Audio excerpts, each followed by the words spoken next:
images and videos now out, and the search intensifying for the person you see in these photos right here, the suspect in the deadly shooting of conservative activist Charlie Kirk. It's now been more than 40 hours since Kirk was killed, assassinated by a single bullet.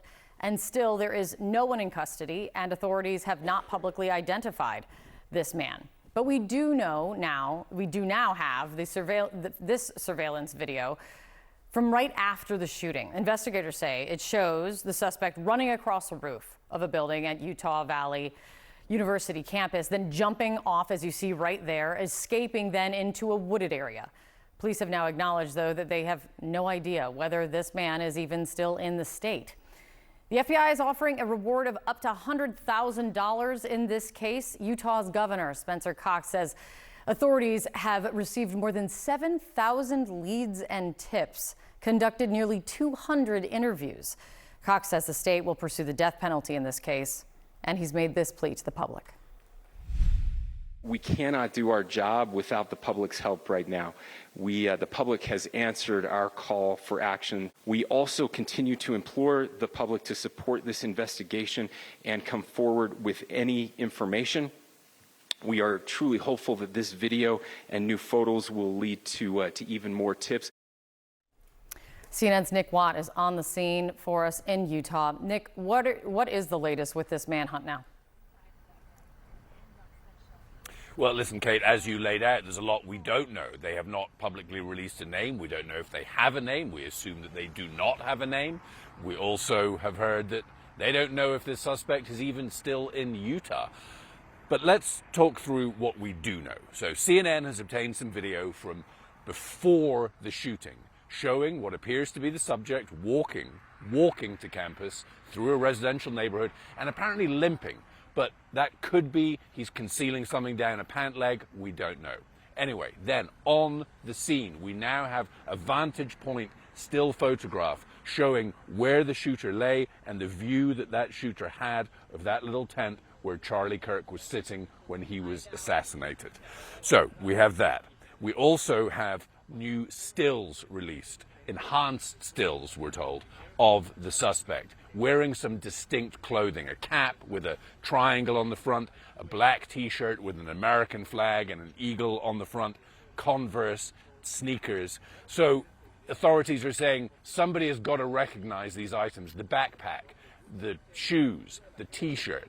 Of course, the suspect could now have changed clothing, but it's more, they're saying, do you know somebody who owns this t-shirt, who owns a pair of shoes like that? That's what they're looking for. As you mentioned, they need all the help they can get from the public. And then let's go on to that video that shows the suspect running across the roof of that college campus building in the immediate aftermath of the shooting and jumping down. Looks like maybe 12 to 18 feet full, hits the ground and then runs. Now, that is where we are told the forearm print and the palm print have been taken from, and also the foot imprint of the shoe on the ground when he lands. Now, they traced from that video, they saw where he went into that wooded area, and that is where they found the rifle with these potentially political engravings on it.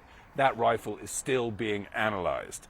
So that is where we are. Now, CNN has also spoken to a college kid who goes here, who said that a week prior to the shooting, so noon previous Wednesday, this student saw somebody walking on the roof of that Losi building and described them as a tall, skinny-ish white dude, which almost could potentially match those stills that we see of the suspect.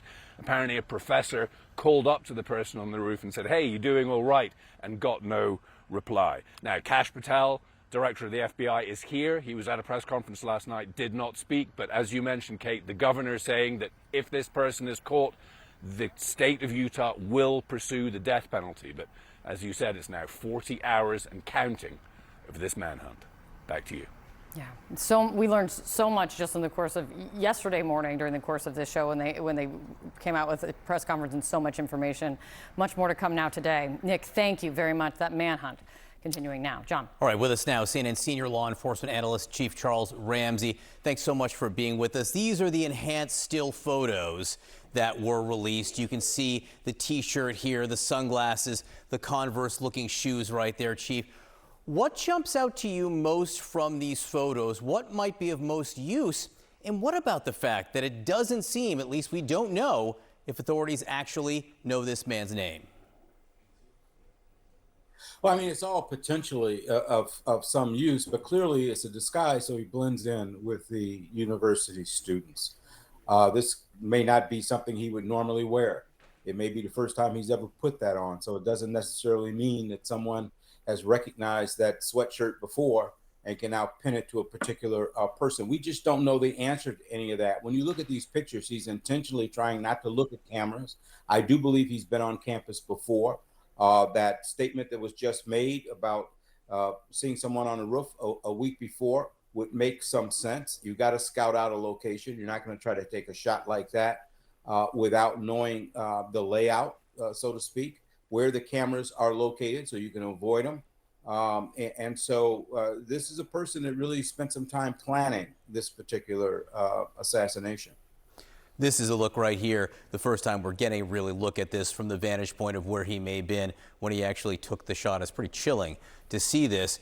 And then this is the entire neighborhood really pulled out here so you can see where the university is right here, but you can also see highways. You can also see, really rural areas, hills and the woods there.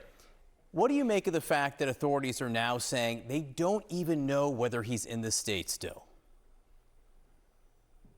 Well, he clearly has good escape routes, and the longer this goes, the more difficult it becomes. Not impossible, but certainly difficult. He could be anywhere. And so when they put this out, and they do it on major cable networks like CNN and other networks, they're trying to get national coverage because there's no telling where this individual is right now. Somebody somewhere knows who it is. They're just got to get that one tip that can put him in the direction of the individual that's responsible for this. But the longer it goes, the more difficult that becomes. When he scouted out the area, he clearly scouted out escape routes. This is an individual who did not want to be caught. And so he was very careful in his planning. A couple of physical characteristics that people have noticed. Number one, Nick Watt was just talking about this video, a doorbell camera from a nearby neighborhood. This is before the shooting. You can see this noticeable limp. But again, I suppose it's possible he was shielding a gun there.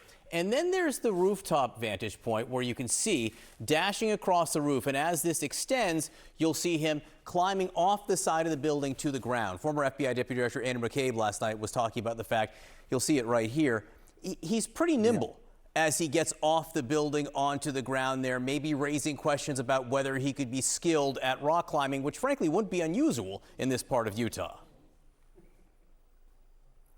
Yeah, no, you're absolutely right. In that first video where it looks like he's limping, he could have something down a trouser leg. When you see him running across the rooftop, he's doing it pretty well. But it does look like he took an awkward landing when he came off that roof that may have caused a slight injury to his leg.